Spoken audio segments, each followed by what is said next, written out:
વાતમાં ઘણી વખતે આપણે એકબીજાને એવું નહીં કહેતા કે તારા મનમાં કોઈ વહેમ હોય ને તો કાઢી નાખજે.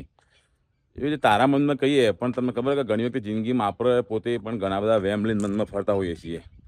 આજે હું મારા વહેમની વાત કરું કે મને એક ટાઈમે એવો વહેમ હતો. આપણે ઘણી વખતે ભૂલું કરીએ. આપણે શું વિચારીએ કે આપણે હારા હોય ને તો દુનિયા હારી, દુનિયામાં બધા હારા જ માણસો છે.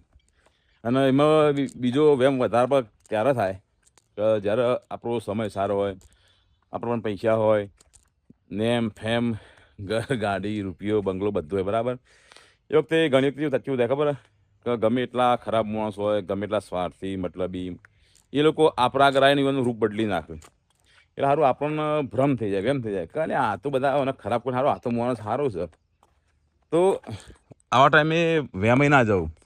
એનું કારણ છે કે તમે એક વસ્તુ મગજમાં રાખજો કે જિંદગીમાં તમારો સારો સમય હોય, સારા સમયે કોઈ વ્યક્તિ તમને હારી હારી વાતો કરતું હોય, ફ્રીમાં તમારી સેવા કરતું હોય, તમને ફ્રીમાં બધી જ વસ્તુ આવતું હોય, એનું ઘર આવતું હોય, ગાડી આવતું, તમારા પાસે ઘાત હોય, એનો સમય બગાડતો હોય, એકી ફોન તમારા માટે હાજર થઈ જતો હોય. તમને કેવું લાગે આ તો સારો જોરદાર માણસ છે યાર, સ્વાર્થ વગરનો માણસ છે. એટલે આપણને એ વખતે કેવું એમ થઈ જાય ના ના આ તો ભલે મને ખરાબ ખબર, આ તો માણસ એવું નહીં સારો છે. અને તમને ખબર ના હોય તમારો સમય સારો હોય કે તમે ઓલરેડી એના પાછળ ઘણા બધા પૈસા વાપરતા હોય, એના પાસે ગઈ જ રહ્યા હોય, પણ તમે પૈસા બહુ હોય એટલે તમને અંદાજ ના આવે એનો, યા તો પછી ના વાપરતા તો એ વ્યક્તિના મનમાં એવો સ્વાર્થ હોય કે આના પાસે થોડું ઘણું ગાવા દે, અરે મને આજે તો કાલ કોમ આવશે. હો ના ઈંડો આપતી મુરગી છે એ સમજીને લોકો તમારા પાસે સમય બગાડ, પૈસા બગાડી દે છે, હારાય બની જશે. ભલે ખરેખર ખરાબ હોય, દુનિયા ખરાબ હોય, તો તમારા માટે તમારા સારી એક્ટિંગ કરશે.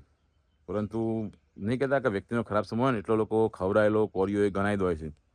એટલે આ વાત 100% સાચી છે કે તમારા સારા સમયમાં કોઈ વ્યક્તિ બહુ સારો બનતો હોય, સારી સારી વાતો કરતો હોય ને, તો એવા કદી બ્રહ્મ ના રહેતા કે ફલાણો વ્યક્તિ બહુ સારો છે, બહુ મસ્ત છે, અમારી સેવા કરે છે, ફ્રી બધું કરે છે. ના ભાઈ, સમય આવશે એટલે હિરોઈનની વખત બતાવશે, બધું ગણાઈ દેશે કે તારા માટે શું કર્યું.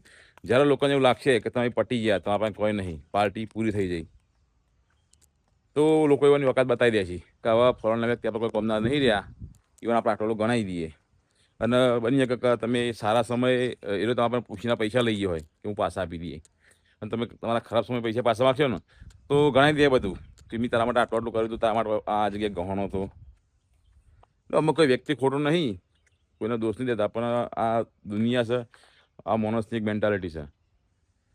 એટલે મારા મનનો આ વહેમ દૂર થઈ ગયો, ભ્રમ દૂર થઈ ગયો.